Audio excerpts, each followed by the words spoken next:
Agora aqui na Boca do Povo, quadro Animais da Cidade com Eliomar Rossi, o Mazinho que está proibido de falar de futebol. Porque se ele fala de futebol, meu time se estremece e é capaz de parar de ganhar. Né? Eu só quero te dizer que ontem, meu netinho Noah, lá no Reino Unido, fez 1 ano de vida. Opa! Todo uniformizado, adivinha do quê? Adivinha, Cruz de Malta, né? É, de Vasco da Gama, lá no Reino Unido, já tá levando lá. Olha. Ó, já estamos tentando trazer mais um, né, para esse negócio. Mas a minha neta Elora, de 5 anos, vai com a mãe. Adivinha que time é o da mãe? Rubro-negra. Pá, não dá, não dá. Eu tenho um gosto nessa família. É óbvio que tem. Bom dia, Jorge. Bom dia a você, os amigos ouvintes, os internautas, o nosso convidado. Olha, eu não vou falar demais, que vou deixar tu curtir a tua emoção, porque 3 vitórias seguidas faz muito não tempo. estraga. Não dá nem para lembrar quando aconteceu pela última vez. Então, ao meu irmão também, que também tem esse mau gosto, a esse pessoal todo, Que mau a minha gosto. reverência aí. Mau gosto momento. eu acho que é o teu, mas eu não sei, a gente pode discutir. Olha, estamos líderes. O único campeonato do mundo que a liderança não se disputa em confronto direto. Venceu os 2, mas infelizmente, segundo lugar pelo número de vitórias. Vamos chegar lá. Agora vocês lembraram disso, né? Ó, está aqui conosco hoje o veterinário Guinter Graive, que está aqui com a gente nessa manhã. Ô, Guinter, seja bem-vindo aqui nessa manhã triste, né? Tomou 5, né? Do Não, Bahia. foi 4, né? 4, Não piora, não piora a situação, né? Por gentileza. Um a mais por minha conta. Seja bem-vindo, Guinter. Muito obrigado pelo convite. Agradeço ao Mazinho, ao Jorge e à Rádio Itaberá pela oportunidade de poder falar nessa manhã sobre um tema tão bacana que é a anestesia veterinária. É isso. Importante, Jorge, sabe? A gente brinca aqui no começo e é legal para descontrair, mas o assunto é muito sério, na verdade. Poucas pessoas conhecem essa função, sabem da importância e eu sempre digo, os animais é como a vida da gente, nós temos aí as preocupações inerentes à saúde aos seres humanos e que não são assim diferentes dos animais, muito pelo contrário, aqui mais uma semelhança hoje aqui com um profissional especializado na área da anestesia. Então, primeiro agradecer mais uma vez a tua presença tão especial. Olha, procurei muito por esse profissional e de fato consegui chegar através de bons amigos como o Dr. Seboron, que aqui esteve, para trazer você aqui conosco. Vamos explicar bem do princípio. Qual é a função na medicina veterinária desse profissional? Muita gente acha que a anestesia veterinária se resume ao ato anestésico em si, né? Ou seja, o momento que o animal está dormindo numa mesa cirúrgica e está sendo realizado o procedimento cirúrgico. Mas a anestesia veterinária vai além disso. O anestesista ele é responsável por fazer a avaliação pré-cirúrgica do paciente, né? Por requisitar alguns exames, né? Para verificar como é que está a saúde geral. É esse profissional também que vai definir qual o melhor protocolo anestésico. Esse profissional vai fazer a monitorização do paciente durante a cirurgia, ou seja, ele vai acompanhar durante todo o procedimento, né? A realização da cirurgia e, além disso, ele também vai ser o responsável por fazer a recuperação desse paciente. Ou seja, um paciente que entra em cirurgia para corrigir uma doença não deve sair com outra condição, com outra doença. Então, Exato. Ele tem que se certificar que esse paciente está estável, que está com os parâmetros normais, né? E fazer com que ele acorde bem. E eu diria mais até, doutor, né? A questão de sair sem vida. Porque se não tomarem todas as providências, e quando você me fala dessa tua consulta anterior ao procedimento enquanto anestesista, é o ser humano. O ser humano hoje, quando passa por um procedimento cirúrgico, e o protocolo é esse já há muitos anos, você vai consultar com o anestesista, além do teu médico, para poder acertar exatamente essa questão que é tão importante. E aí vamos lá, vamos entrar na questão do âmago da situação. Quais são exatamente as preocupações que o anestesista mais tem, né, durante o seu trabalho? A preocupação começa com a preparação para a cirurgia, né? Para tornar esse paciente apto, né? Para entrar em procedimento cirúrgico. Então, a gente começa pensando nos exames, né? Antes dos exames, a gente faz uma avaliação no paciente, uma avaliação física, né? A gente faz um exame físico, verifica como é que está a condição desse animal, para poder até direcionar quais tipos de exames a gente vai pedir. Então, tudo começa por um bom exame físico, né? A partir desse momento, a gente faz a escolha dos exames que vamos requisitar, né? Normalmente, isso é conversado com as clínicas, né? E também com o responsável clínico pelo paciente, que é a pessoa que marcou a cirurgia, né? E também com o cirurgião. A gente define em equipe, né? Claro, sempre com o aval do anestesista, ele que vai fazer essa interpretação dos exames. Então, começa aí já a preparação. A partir desse momento, a gente tem a anestesia propriamente dita, né? Que é o momento que a gente faz esse animal poder ser submetido a um procedimento doloroso, né? Que no caso pode ser uma cirurgia, uma sutura de pele, né, um reposicionamento de algum osso que está fraturado, enfim, N condições. E segue pela anestesia em si. E você acompanha o procedimento? Você fica durante o procedimento? Muita gente acha que a gente entra no momento da cirurgia, né? Mas a gente começa antes do trabalho. Então, quando tu está fazendo a avaliação desses exames, tu já está no trabalho, né? Então, o anestesista sempre é o primeiro a chegar e o último a sair. Porque é ele que vai se certificar que o paciente vai entrar em condições em cirurgia, vai ser feita a cirurgia e após isso ele vai acordar, de preferência sem dor. Se acordar com dor, que é algo que não deveria acontecer, mas eventualmente pode acontecer, é esse anestesista que vai fazer o manejo dessa dor. Vai tratar essa dor com fármacos, com as medidas que forem necessárias, né? Perfeito. E quais são os tipos de anestesia? Por exemplo, não pegando o ser humano, tem aquela questão da hack, tem essas situações diferenciadas, né? Como é que funciona para o médico veterinário em relação a essa aplicação? Nós temos uma gama de técnicas disponíveis que são advindas da medicina humana, né? Então, a medicina veterinária hoje ela evoluiu bastante. Nós temos desde a anestesia inalatória, que é algo mais antigo e consolidado, até a anestesia venosa total, que o pessoal chama de TIVA. O remédio é feito na veia, minuto a minuto, né, através de uma bomba de infusão, é automatizado. A gente também tem acesso a bloqueios locais, né, vai fazer um curativo num dedo, por exemplo, há a possibilidade de fazer com anestésico local. Né. Temos também, como tu mencionaste, a questão da peridural, também é realizado para alguns tipos de procedimento. Existem bloqueios locais com ultrassom, que é onde o veterinário anestesista, através de um equipamento de ultrassom, que é aquele equipamento que a gente conhece do médico, aquela tela né, em vários tons de cinza, onde o anestesista procura um nervo específico para fazer o bloqueio. Por exemplo, ele quer fazer uma cirurgia no braço do animal, né, na pata, ele vai procurar um nervo específico que faz a inervação daquela região e vai fazer o bloqueio. Claro, o animal tem que estar em anestesia geral, né? Ele tem que estar imóvel e dormindo, entre aspas, para poder fazer esse procedimento. Mas, de modo geral, é isso. Então, basicamente, as técnicas que a medicina humana tem, a gente tem. Né? Algumas coisas são adaptadas para a nossa realidade, porque nós não temos o mesmo recurso da medicina humana. Mas a gente sempre tenta chegar o mais próximo possível dessa parte humana, né? Que com certeza é mais evoluída que a nossa. A inalatória, ela para castração, ela é adequada? A anestesia inalatória, ela tem uma pecha popular assim de que ela é mais segura que as outras técnicas, e isso não é uma verdade, né? Na verdade, ela é mais uma das técnicas que a gente tem disponível, né, de anestesia, e é uma técnica que deve ser realizada por anestesista e deve ser complementada pela monitorização do paciente. Então, não é uma anestesia mais segura. Tá?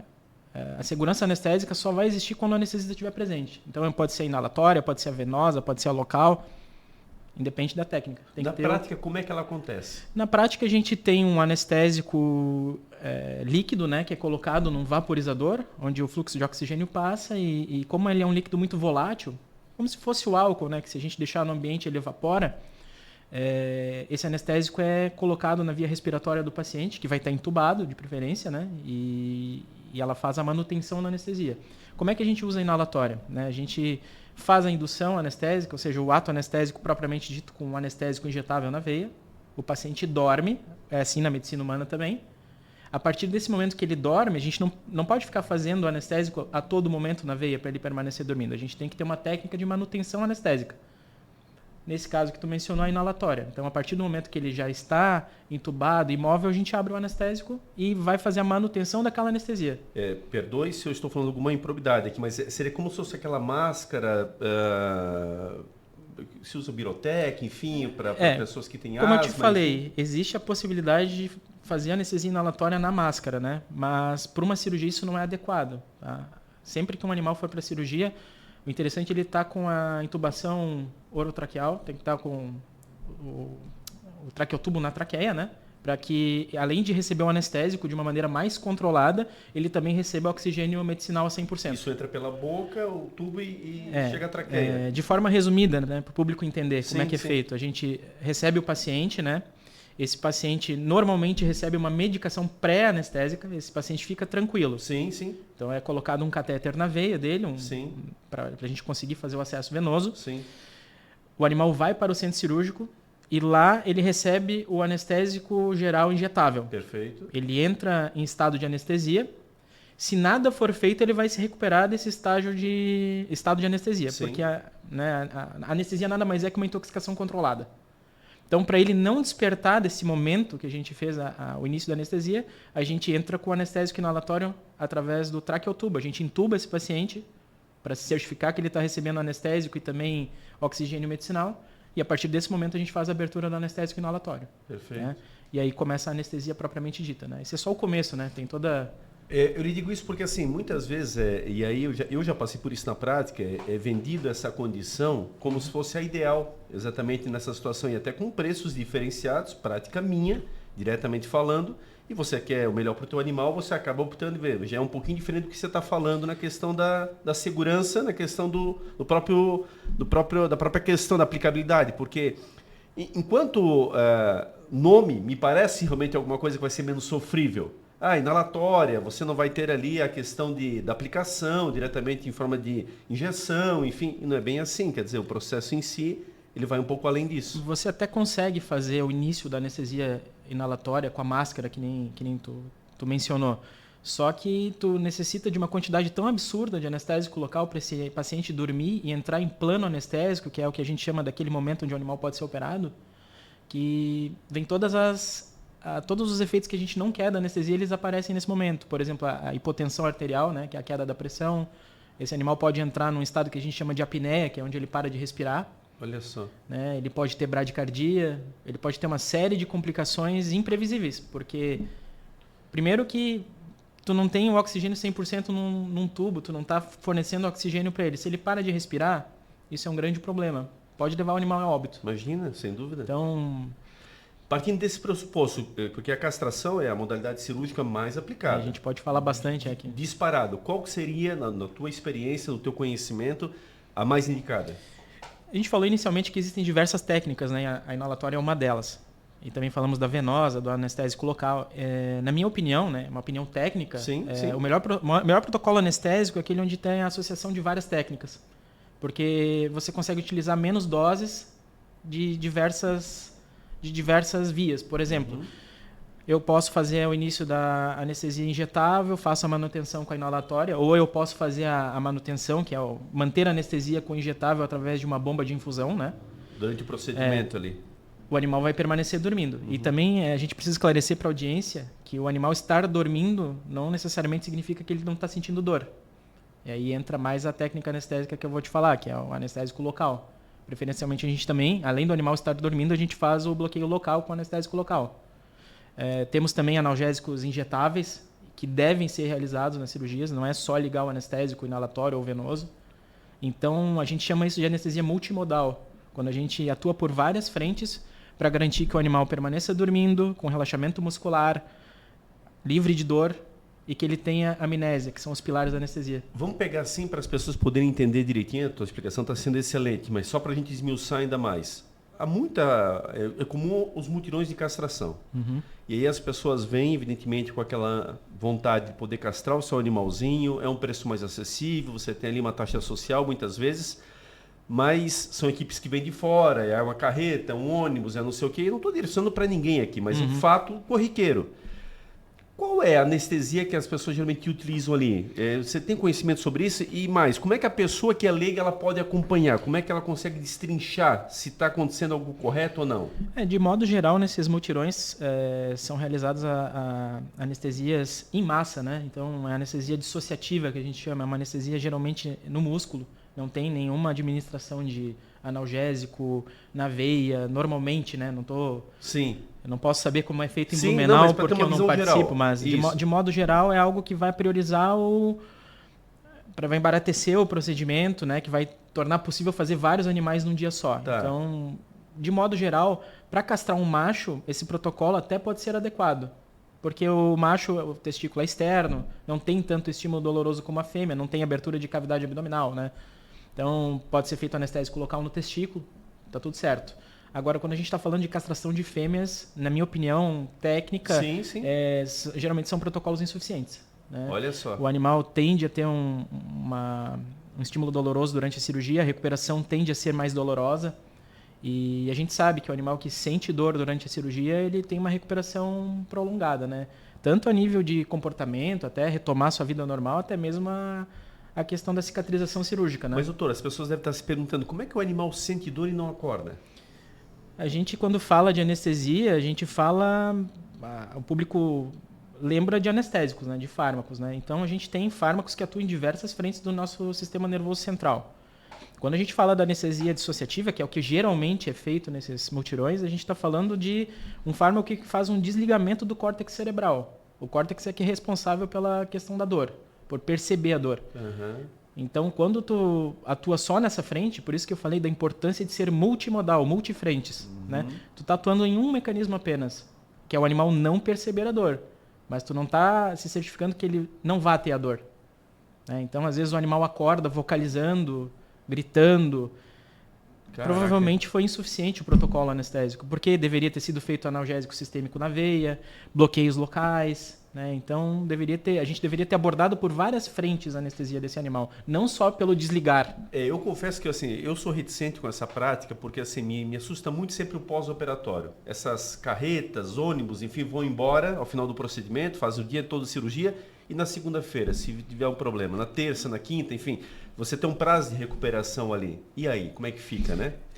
É bem complicado. É complicado. Uhum. Eu queria te perguntar nessa questão assim, das pessoas que querem de fato tentar preservar problemas quanto a esse. O que ela indica, o que você indicaria? Ela vai numa clínica, ela exige de que forma? Como é que seria o procedimento mais correto para se analisar para o animal ser bem conduzido no processo de castração? A gente sabe que o mundo perfeito, né, tem diversas opções para a gente ter um mundo perfeito. E que a gente sabe também que muitas pessoas recorrem a esses mutirões porque não tem condições sem dúvida, de procurar um atendimento melhor. E a gente também sabe que a procriação de animais de rua é um problema, né? Leva ao sofrimento animal. Tá? Então, não dá para também demonizar. Não estou demonizando, só claro. Mas a gente não pode deixar de abordar. Exato. Parece que não. Se falar alguma coisa... Não. A gente está sendo claro aqui. Porque são questões nítidas. Você é um especialista na área, você é uma pessoa que tem uma especialização nessa área. Então é importante para as pessoas entenderem o contexto e que a gente está lidando com medicina veterinária pura. De ponta. Né? De ponta. Uhum. Então vamos lá, no processo agora pensando no melhor dos horizontes. Como é que a gente faria isso aí? No melhor dos horizontes, a gente sempre vai certificar que a clínica seja uma clínica limpa, que tenha profissionais especializados, né? Que tenha um cirurgião específico, que tenha um anestesista que seja específico, né? Que seja alguém que estudou para isso. Então, começa escolhendo a clínica, né? A gente nunca pode esperar que o resultado seja bom se o início é ruim, né, da história. Então, começa por aí. A partir desse momento, a gente, falando especificamente da anestesia, a gente tem que pesquisar quem é o profissional que está fazendo a anestesia. Então, você que é ouvinte pode perguntar para a clínica quem é o profissional que vai fazer a anestesia do meu paciente, do meu pet, né? Então, é comum ser o próprio veterinário que vai fazer a cirurgia?